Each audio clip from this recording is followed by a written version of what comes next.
Hello friends, income tax के cases की series में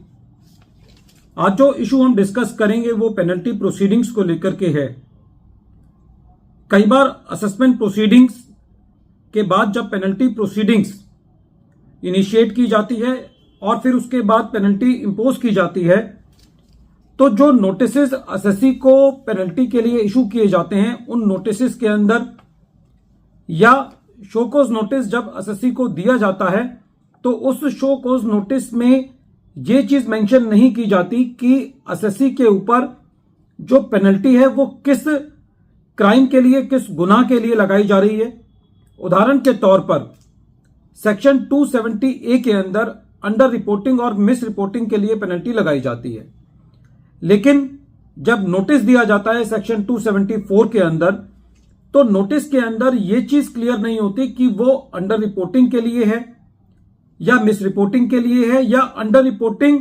वाया मिस रिपोर्टिंग के लिए है। और एक ओमनीबस नोटिस असेसी को दे दिया जाता है जिसके तहत असेसी पर पेनल्टी इंपोज भी कर दी जाती है।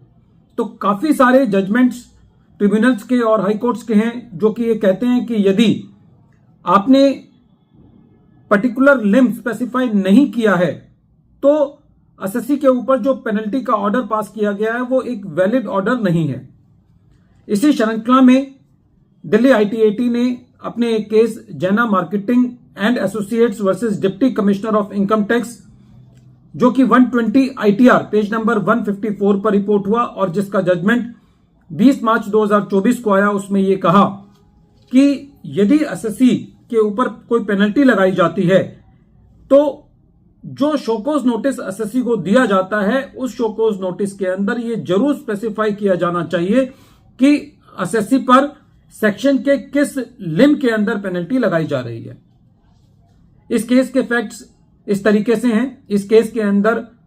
असेसी के ऊपर असेसमेंट ईयर 17-18 से लेकर के 2019-20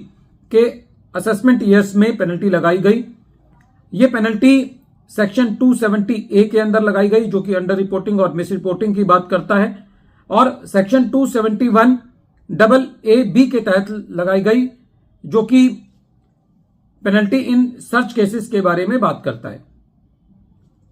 जब पेनल्टी का शोकॉज नोटिस दिया गया तो उस शोकॉज नोटिस के अंदर जो चार्ज लगाया गया असेसी के ऊपर वो ये लगाया गया कि जो पेनल्टी है वो अंडर रिपोर्टिंग के लिए है, और जो असेसमेंट ऑर्डर्स पास किए गए थे उसके अंदर भी कहीं ना कहीं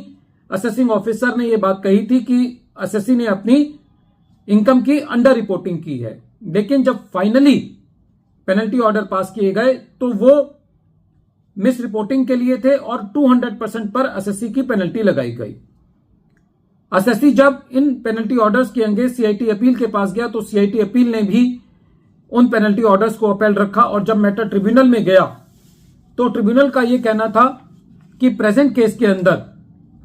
असेसिंग ऑफिसर ने यह नहीं बताया कि जो पेनल्टी है वो सेक्शन 270A सबसेक्शन 2 की कौन सी क्लॉज में आती है, क्योंकि सेक्शन 270A सबसेक्शन 2 के अंदर A से लेकर के G तक क्लॉजेज हैं। ट्रिब्यूनल ने यह कहा कि सेक्शन 270A सबसेक्शन 9 की क्लॉज को स्पेसिफाई नहीं किया कि कौन सी क्लॉज A to F कौन सी क्लॉज के अंदर असेसी का केस फाइल फॉल करता है। इसी तरीके से असेसिंग ऑफिसर ने यह नहीं बताया कि सेक्शन 271AA सबसेक्शन 1 की कौन सी क्लॉज A to C के अंदर असेसी का केस फाइल फॉल करता है, और सेक्शन 271AA सबसेक्शन 1 की कौन सी क्लॉज A या B के अंदर असेसी का केस फॉल करता है। ट्रिब्यूनल का यह कहना था कि जो नोटिस हैं वो पेनल्टी की स्पेसिफिक लिम को स्पेसिफाई नहीं करते, और जो असेसमेंट प्रोसीडिंग्स हैं और जो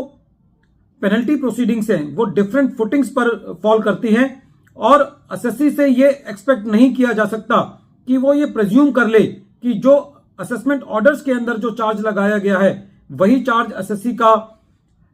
पेनल्टी प्रोसीडिंग्स के लिए है। असेसिंग ऑफिसर को सेपरेटली पेनल्टी प्रोसीडिंग्स में यह बताना पड़ेगा कि असेसी के ऊपर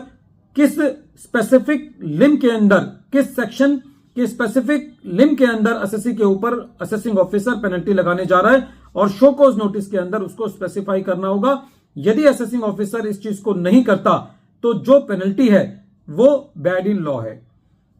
वीडियो के अंत में एक बार फिर मैं केस का नाम रिपीट कर रहा हूं। केस का नाम है जैना marketing and associates versus deputy commissioner of income tax, और ये case 120 ITR tribunal page number 154 पर रिपोर्ट हुआ। मैटर दिल्ली ITAT की सी बेंच ने डिसाइड किया और इस केस का जजमेंट 20 मार्च 2024 को आया। Thank you friends.